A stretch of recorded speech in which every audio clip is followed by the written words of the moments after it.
আমার ছেলে মন্টু, আমার ছেলে মন্টু গায়েব হয়ে গিয়েছে।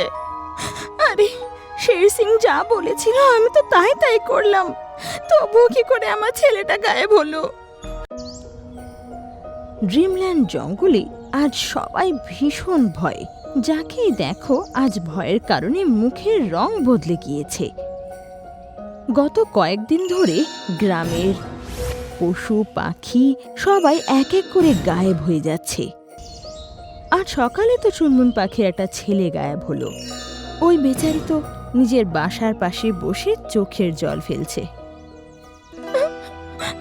আমার ছেলে, আমার ছোট্ট ছেলেটা, আর সকালে তো ওকে এখানে ছেড়ে আমি খাবার আনতে গেলাম, কিন্তু বিকেলবেলা ফিরতে দেখি ও আর এখানে নেই।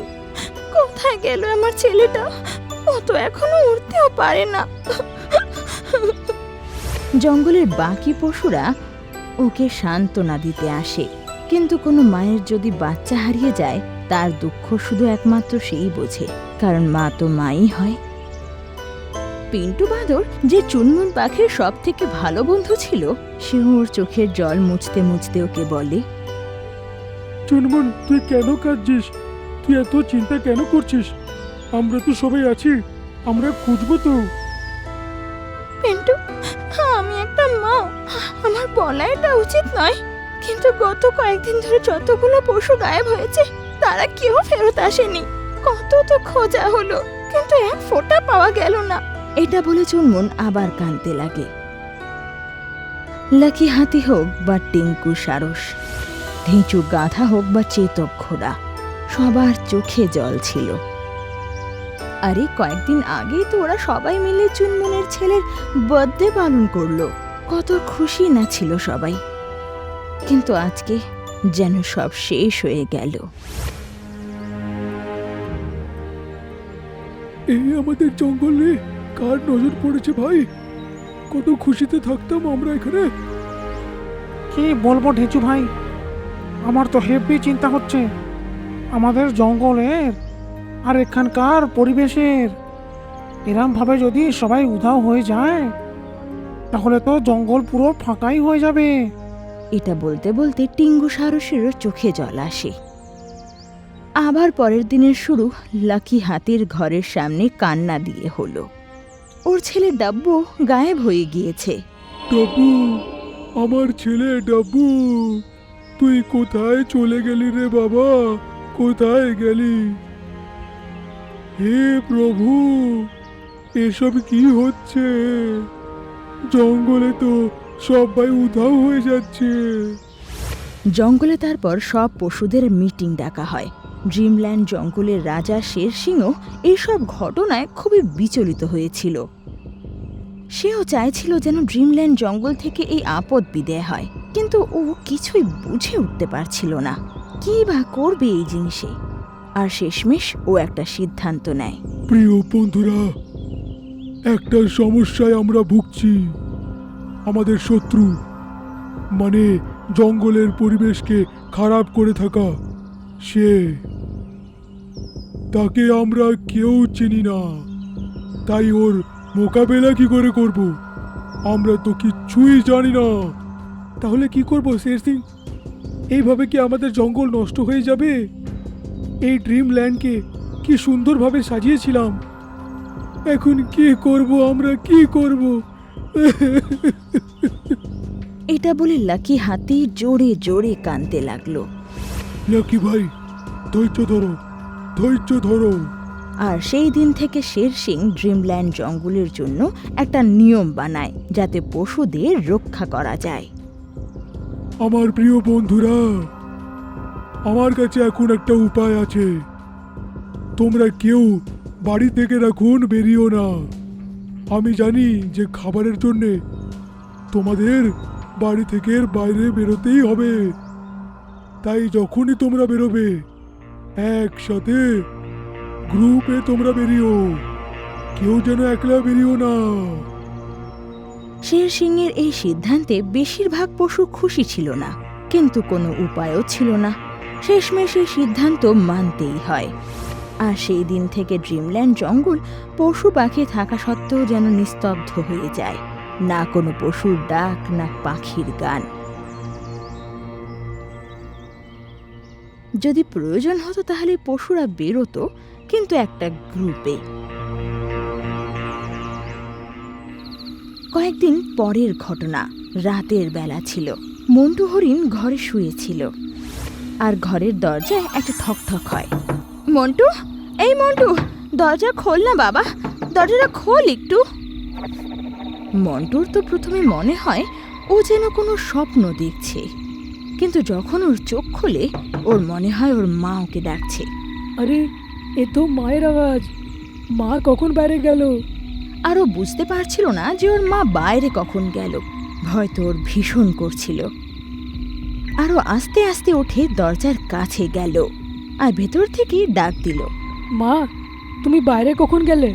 আরে বাবা, কতদিন ধরে ঘরে ছিলাম, খাবার জন্য আমাদের কিচ্ছু ছিল না, এই জন্য একটু বেরোলাম। বাবা, দরজাটা এবার খুলে দে, দেখিস যেন আমিও গায়েব না হয়ে যাই। মন্টু মায়ের যে এই কথা শুনি অমনি দরজা খুলে দেয়। বাইরে ওর মাই ছিল।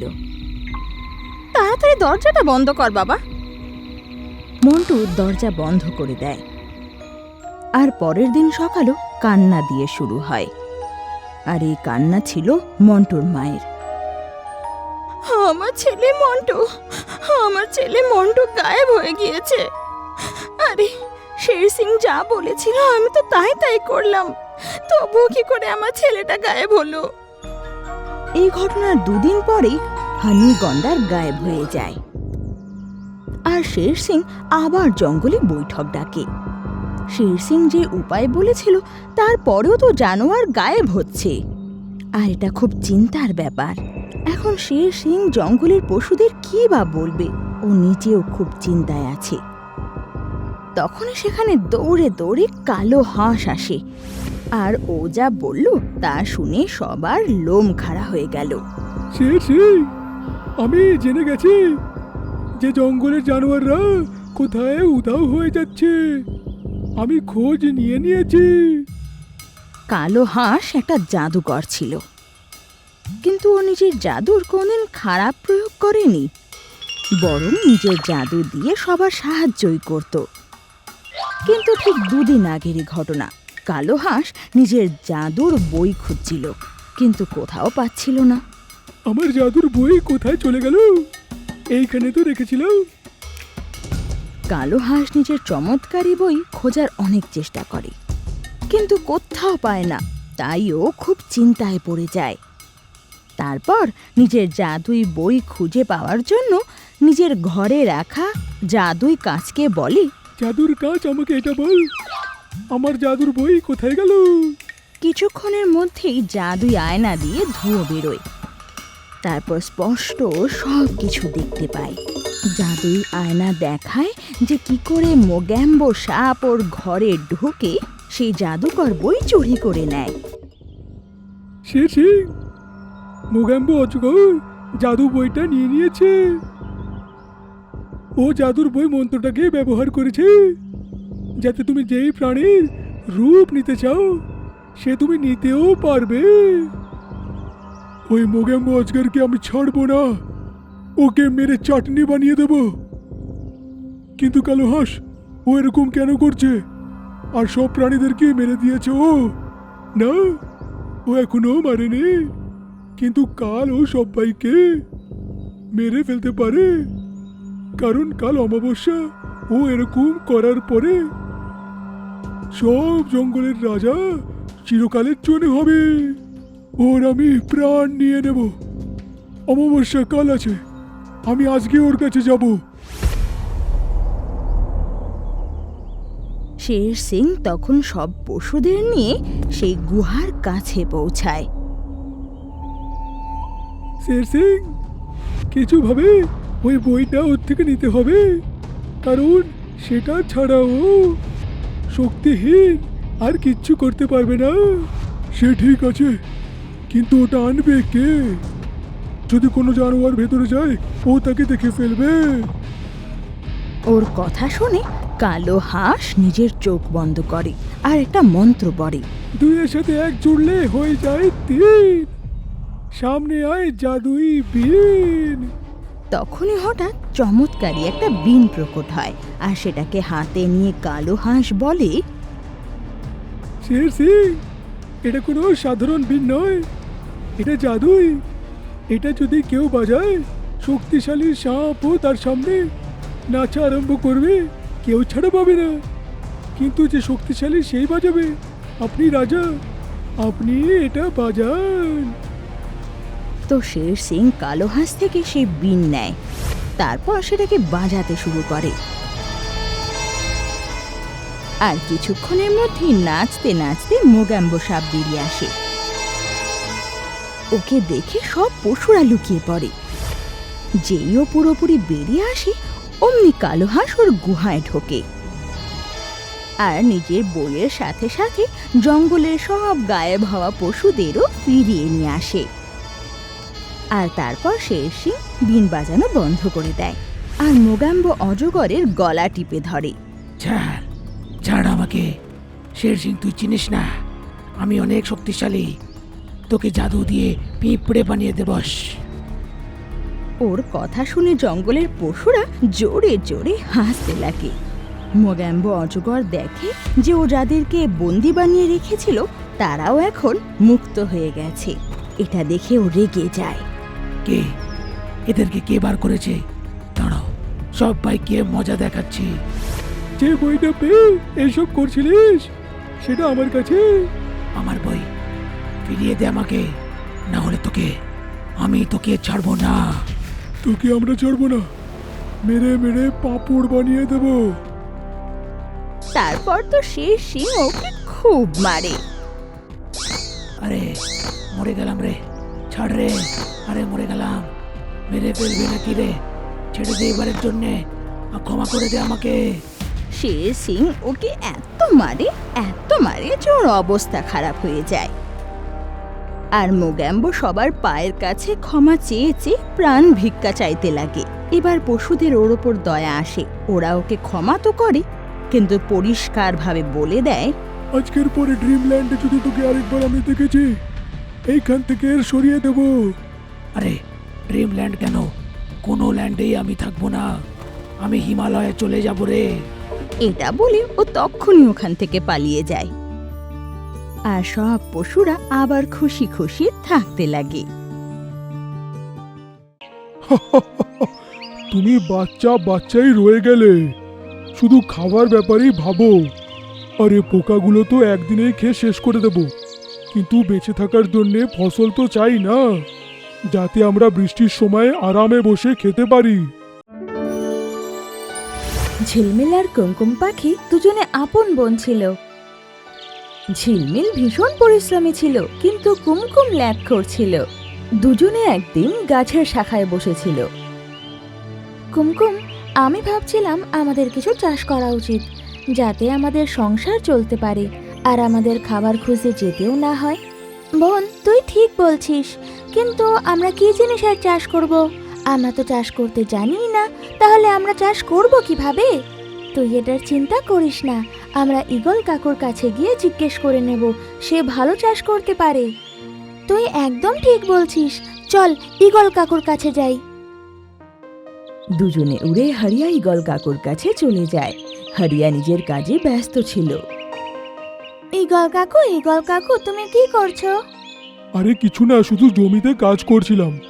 এমন ওষুধ বানাচ্ছিলাম যাতে ফসলে পোকা না হোক আর আমার ফসল ভালো থাকুক। কিন্তু এটা তো ভালো কথা, ফসলে পোকা ধরলে তবে তো আমরা খেতে পারবো। তুমি বাচ্চাই রয়ে গেলে, শুধু খাবার ব্যাপারেই ভাবো। আরে পোকাগুলো তো একদিনেই খেয়ে শেষ করে দেব, কিন্তু বেঁচে থাকার জন্যে ফসল তো চাই না, যাতে আমরা বৃষ্টির সময় আরামে বসে খেতে পারি। কাকু, তুমি একদম সঠিক বলেছ, আমরা এই কাজের জন্যই তোমার কাছে এসেছি। আচ্ছা, আজ কি এমন কাজ ছিল তোমাদের দুই পাখির? কাকু, আমরাও চাই যে আমরাও চাষ করব, কিন্তু বুঝতে পারছি না যে কিসের চাষ করব। তোমাদের চাষ করার কি প্রয়োজন আছে? তুমি আমার এখান থেকে দানা নিয়ে চলে যেও। কাকু, আমরা পরিশ্রম করা শিখতে চাই।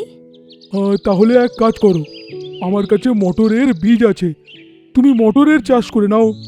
হরিয়া ওদের চাষের ব্যাপারে সব বলে দেয় আর দুজনে নিজের বাড়ি ফিরে আসে। এই জায়গাটা খুব ভালো আমাদের চাষ করার জন্য, আমাদের এখানে চাষ করা উচিত। কুমকুম লোভিত ছিলই, সে কিছু চিন্তা করে বলল, না না, এটা তো আমাদের বাড়ির থেকে খুব দূরে হয়ে যাচ্ছে। তুই একটা কাজ কর, আমার বাড়ির কাছে জমি বানিয়ে নে, আমি ওখান থেকে পাহারা দিতেও পারবো। আরে বাহ, এটা তো খুব ভালো কথা। দুজন পাখি পরিশ্রম করে জমি বানায়, ওতে মটর চাষ করে আর মটরের ফসল ফলে যায়। বোন, আমাদের ফসল কত ভালো হয়েছে, দেখো কত মটর হয়েছে।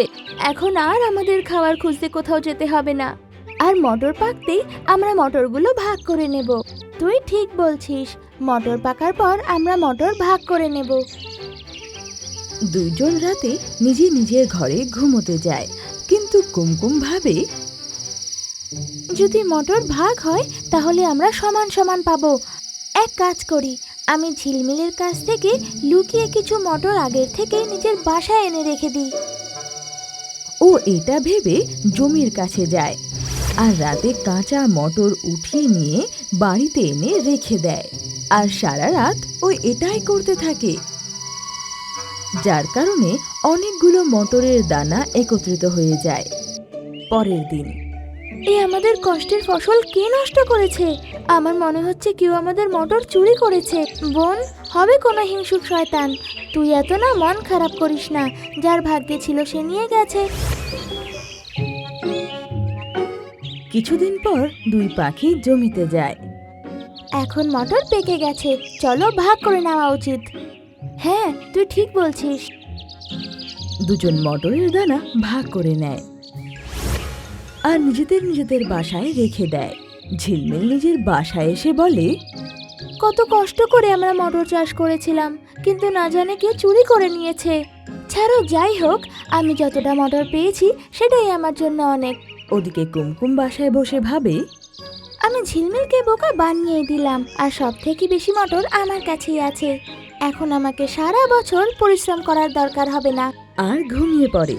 কিন্তু কিছুদিন পরই সবুজ দানার মটর খারাপ হয়ে যায়। এই কারণে শুকনো মটরও খারাপ হতে থাকে। আর দেখতে দেখতে সব মটরের দানা খারাপ হয়ে গেল। তখনও বসে কাঁদতে লাগে। ঝিলমিল ওর কাছে আসে। বোন, কি হয়েছে? কাঁদছিস কেন? বোন, আমার সব মটরের দানা খারাপ হয়ে গিয়েছে। কিন্তু আমার মটরের দানা তো একদম ভালো আছে। তোর মটরের দানার কি হয়েছিল? আমি লোভে পড়ে রাতে সবুজ মটরের সবুজ দানা চুরি করে রেখে দিয়েছিলাম, আর ঠিকভাবে পাকার না কারণে মটরের দানা খারাপ হতে থাকে, আর পরে ওটা শুকনো মটরের দানাটাও খারাপ করে দেয়। আমার লোভ আমার কোনো কাজে এলো না। আমি তো না খেয়েই মারা যাব, একটা মটরের দানা রইল না। তুই নিজের ভুল বুঝতে তো পেরেছিস। আর হ্যাঁ, লোভ করা একদম ভালো জিনিস নয়। তুই চিন্তা করিস না, আমার মটরের দানা থেকে অর্ধেক তুই নিয়ে নিস।